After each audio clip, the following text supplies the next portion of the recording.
Okay, so I guess my last video didn't record any of the audio that I was talking about. So let me start all over. I want to make a video real quick, hopefully, about felling these trees that I cut down behind my house, behind my tiny house per se. I guess I'll just get right to the chase real quick. I used a 40 volt lithium Lynx chainsaw. It's electric. It's got double guard. It's about a 14-inch blade.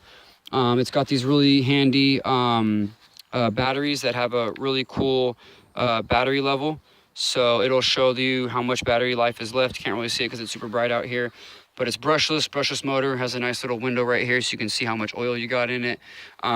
These chargers that come with it are super handy. They're rapid chargers. They only take about an hour. I got this from Harbor Freight. Comes with a warranty. I'm not sure how long it is. I'll have to look back into that. But let's get into the tree. So I cut these two trees down, this one over here and this one right here, and because they're about to fall on my shed and even possibly my tiny house, little barn looking tiny house, and my greenhouse and all this stuff I built over here with my water collection tank and my outdoor bathtub. So basically, I'll just talk about this first one real quick. This tree right here was super easy to cut, super easy to work with, basically because it's straight. It was more straight up and down more than any of these other trees over here.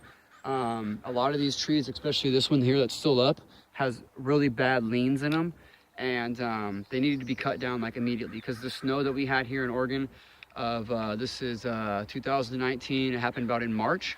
So March of 2019, one of the worst snows Oregon's ever had in a good long time, about 50 years, and the snow like demolished everything. So basically I had to take it upon myself. I called some arborists and they didn't really want to mess with it because there was too many liabilities. There was too much stuff in the way, my house and the stuff, and then even the power lines were close enough to hit. So they didn't want to hit the power lines and stuff. So basically, they pretty much told me it was all up to me. So I took it upon myself and I cut this tree. This is one of the easiest trees I've ever cut. I've never felled a tree before. I'm totally amateur at all this. It's my first time doing it. My first time, you know, like living kind of off the grid. Basically, my whole tiny house is powered by a electrical extension cord, which runs from the main house. But yeah, I'll get into that later when I do more videos on my tiny house stuff. But this tree felling is what I want to get in and make this video for. This tree was a really easy cut. As you can see, I just made a good notch here. The notch, I went about a 45-degree angle, cut it, and I notched it, went to the back cut. You can see the back cut is halfway through, and it's a really clean cut, and you could tell from the tendons that are sticking up or whatever right here, it was barely attached before it fell. So it was a really nice cut, really easy. It gave me too much confidence on cutting this next tree back here, over there, you know, this one right here. And I'll get into that in a little bit later.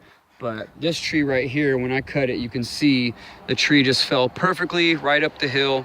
And I got a lot of wood that I could use. It's a lot of good lumber. So I want to get into this, and I need to paint this, and so I need to buy an Alaskan chainsaw mill. That's my next goal, my next piece of project tool that I need to do some more projects. Is I want to cut these trees into about 8-foot board fence board lengths, so I could help build more stuff and wall in, you know, my bathhouse over here I'm working on, and my shed and my greenhouse and a couple other things. But as you can see, the tree fell perfectly, just right up the hill. Super easy, super clean, quick, easy, you know, and it boosted my confidence and gave me overconfidence to cut this next one next to it. And I guess I can just, while I got you here, I'll just get into it right now. So this tree, as you can tell from the cuts and different, you know, cuts and stuff, and even the back cut, that this tree was way more of a major issue. This tree right here had a severe lean, and it was leaning right towards my shed and my house and my greenhouse and all my stuff here that I have going on. So initially I cut it, and I started cutting it this way because I kind of wanted it to fall back up the hill like I did with the other one, but it wasn't going that way no matter what I tried to do. So when I started getting on this back cut, you can tell from the back cut, it's just, I did a small one before I stopped because, and you could see it was kind of burnt right here. That's from the blade getting caught, and because it started pinching it. So as soon as I started cutting it, the tree started leaning towards my house, and I instantly stopped, pulled the blade out, stuck a wedge in there, which I used my axe as a wedge because I didn't have a real wedge. Like I said, I'm totally amateur, never done this stuff before. All I did was watch a bunch of YouTube videos on felling trees, which were short, straight cut to the chase.